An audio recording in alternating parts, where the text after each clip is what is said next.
The humanized internet, when you think about the humanized internet, it is around some stuff that I'm going to be talking about. And let me just frame it on a very, very personal level. About a year ago in February, I had a chance to visit a refugee center in Berlin, the refugee center in Berlin. And it was a technical meetup. Actually, this happened in February. And it was interesting to hear the stories of the people who had made it across what you've seen on television, across the several countries that they traversed to make it into Berlin.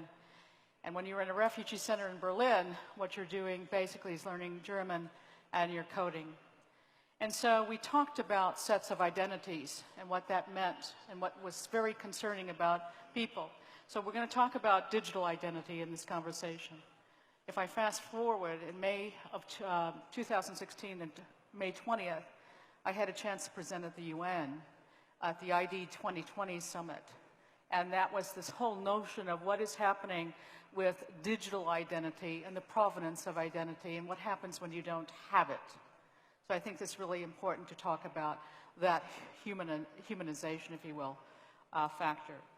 So the problem space, if we take it at a very fundamental level, 1.5 billion people do not have identity. And if you think about it, you came into this room, you came into the center with an identity, correct? You had an identity. You have a passport, you have a social security number, you have an attestation of your university degree, but if you don't have an affirmation of your identity or provenance of your identity, you are excluded. You are absolutely excluded. And 1.5 billion people is quite a lot. And if you think about children under that age, about 230 million children don't have identity either. So the implication is that they are actually set up as potential victims of sex trafficking.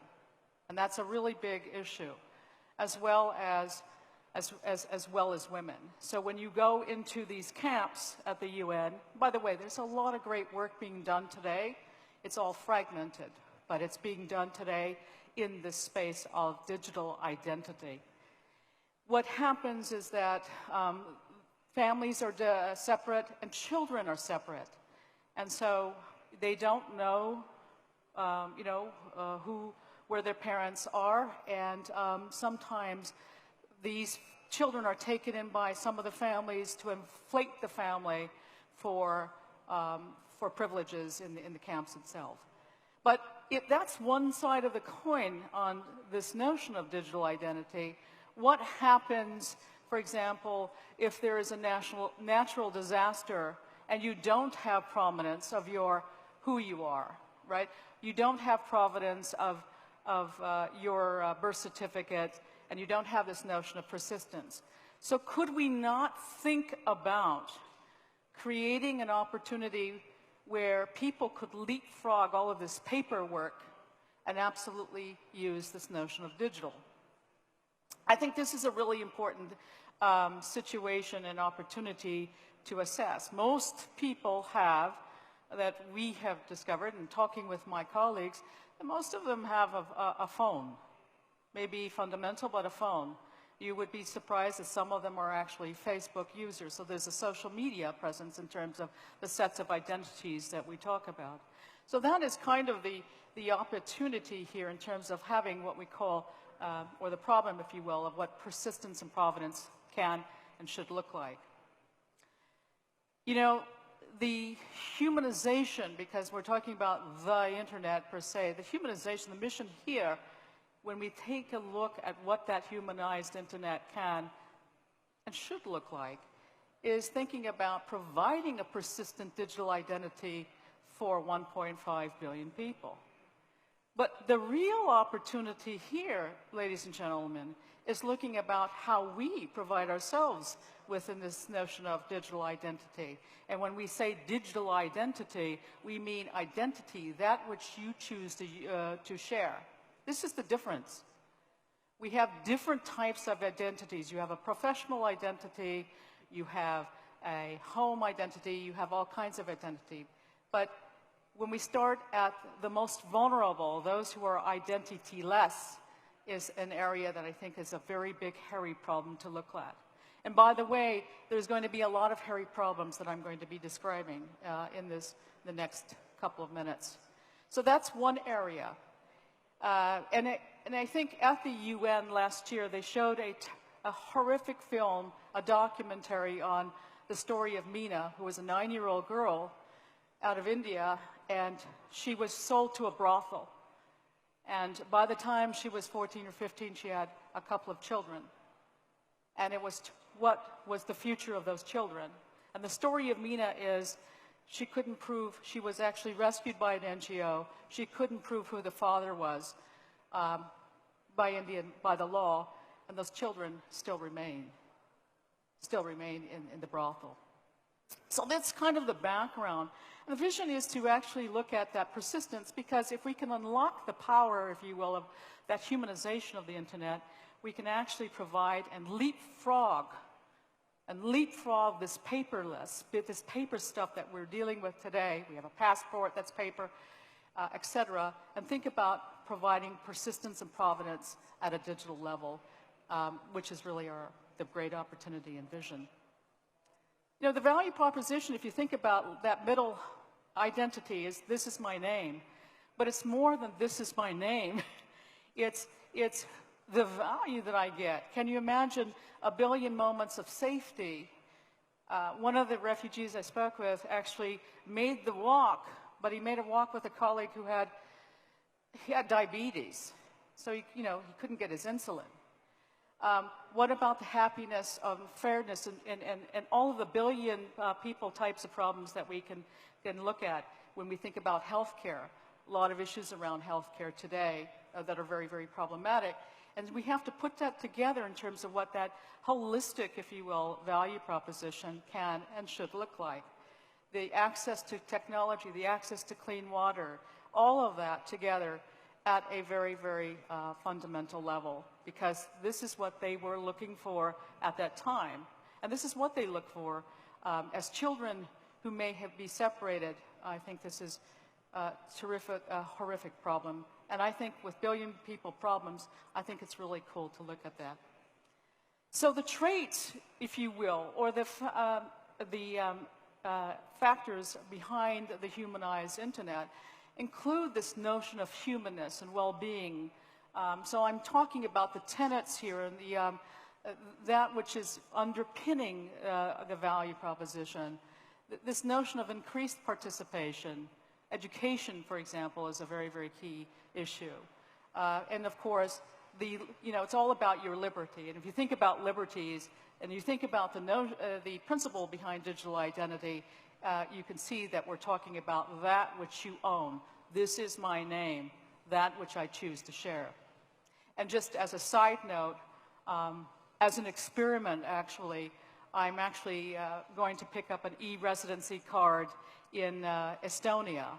So that provides me capability to go through EU or EU countries with just a digital e-residency card. You can do that for 100 euros as an FYI.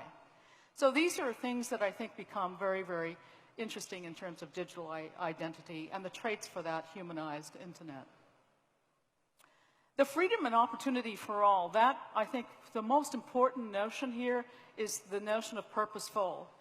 The big technical opportunity, and not easy, is looking at how we choose to share identity. And by the way, some of the people, whether you're literate or illiterate, in terms of a trusted digital lockbox, that which can be transient at any point in time, no central authority is holding it. I think this is the tricky part. You can actually have that attestation in provenance and it disappears. And this is a very, very hard problem to look at.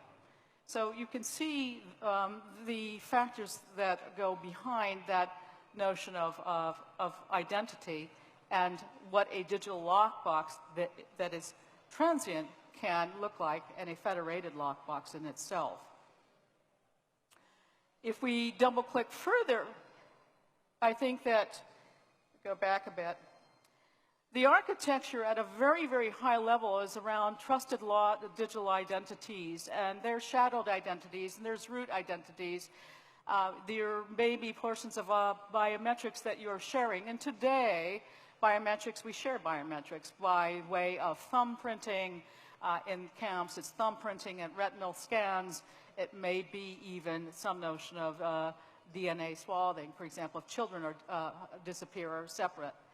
But you can see that here you're talking about these digital lock boxes. And the hard problem here is if we're looking at ciphers, we're looking at very difficult problems to look at. And I think this is very, very interesting in itself. What would that be if you do not, by philosophy, not want to store to any central entity? If you talk to some of these people who have been impacted, they were very scared that some central entity was going to own them. So it's the big challenge of looking at what that can be at an architectural level. And that's a very hard problem, by the way, that we're thinking about. You know, what can that be? That not any central, I'm choosing to share. I'm choosing to share at any point in time, this is my name, what that can be. And so I think there, you know, whether it's a shadow ID or levels of identity, I think become very, very interesting in themselves. Building a humanized internet is solving a billion people problem, ladies and gentlemen. A billion people problem, and what better way to do that at an exponential level? Because then we're going to start thinking about gender equality. We're going to talk about, you know, what that notion of privacy, which has been a big part of my conversation with you today, can look like. Access to clean water, as I've stated before, access to health care, which I've asserted, and also education. I think this is really very, very key, because if you do not have the identity, you have no right to go to school. So this is, you know, if you take it at its holistic level, it becomes that big opportunity at the end of the day. The world, ladies and gentlemen, is exploding with great potential, and, you know, I've just kind of highlighted a bit of the problem space. The world today is beta. I'm working with wonderful people. We need you. And there's great work going on in this space, which I think is a fantastic opportunity to step up and think about what we're going to be doing together in terms of digital identity. And ask yourself one question. Why is it that you have multiple ID cards? Why is it? Could we not have one, and one that we choose to at any point in time, share at any point in time? I think that's the opportunity.